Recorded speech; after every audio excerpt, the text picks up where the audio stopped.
Welcome back to the Introduction to Ayurveda series, and today we will be talking about, you'll be listening to me talk about Pitta Dosha. So Pitta Dosha is made up of the elements of fire and water. Its dominant season is summer, kind of obvious when we think about fieriness, and also a little bit into late spring when we start really moving towards summer.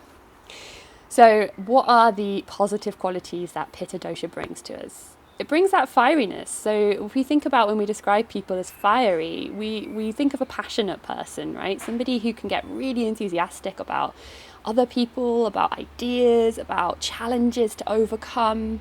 Pitta people are very determined and very ambitious and very confident. They're great leaders, and they're also really, really organized as well. So very self-motivated. What about the challenges that Pitta Dosha might bring to us? Kind of, again, comes back to that fiery. If we think of a fiery person, we also think of a fiery temper. So Pitta people can be very quick to anger, they can get irritable, and they can have very, very high standards for themselves and others, which can mean they're very harsh and critical, both of themselves and others, very judgmental. Pitta types can be very competitive, and again, if they don't succeed in the way they thought they would, really falling into that self-criticism quite easily. And also within the body, kind of what might come up if we've got too much Pitta is maybe some inflammation. So kind of anything red and inflamed on the skin might be a sign we've got a little Pitta imbalance going on, and also inflamed digestion. So if you've got a Pitta imbalance, you might be more prone to things like acidity and heartburn. So what are a few simple tips that we can use to bring Pitta back into balance? And as always, if we were one-to-one together, working together, we'd really look at what your life was like and what would work for you specifically. So these are very general tips just to get you started and get you thinking about what might work.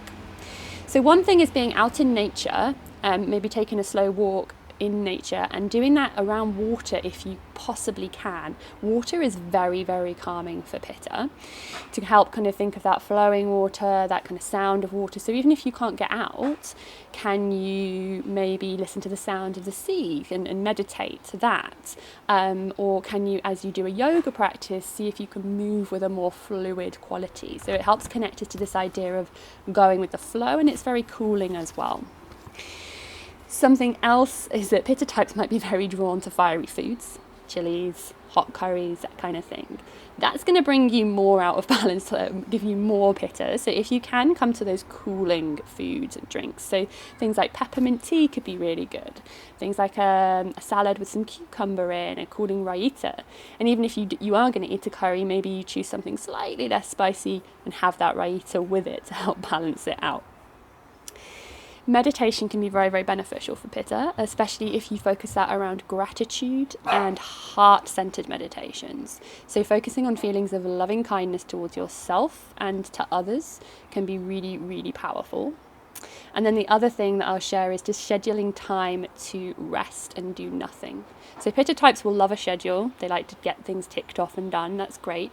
So schedule in that time to do nothing every day, whether that's 10 minutes to breathe and connect to that kind of ocean breath, or time to just have a cup of tea and gaze into space, and you will really, really benefit from that. So thank you very much for watching this introduction to Pitta Dosha. I hope you found it insightful. And if you don't know what your dosha is yet, your nature, head over to my website, being-change.com, and take the dosha quiz. It's really fun. It doesn't take long, a few minutes, and you'll get emailed a PDF guide for each dosha with more in-depth info and insight on what you can do to balance yourself.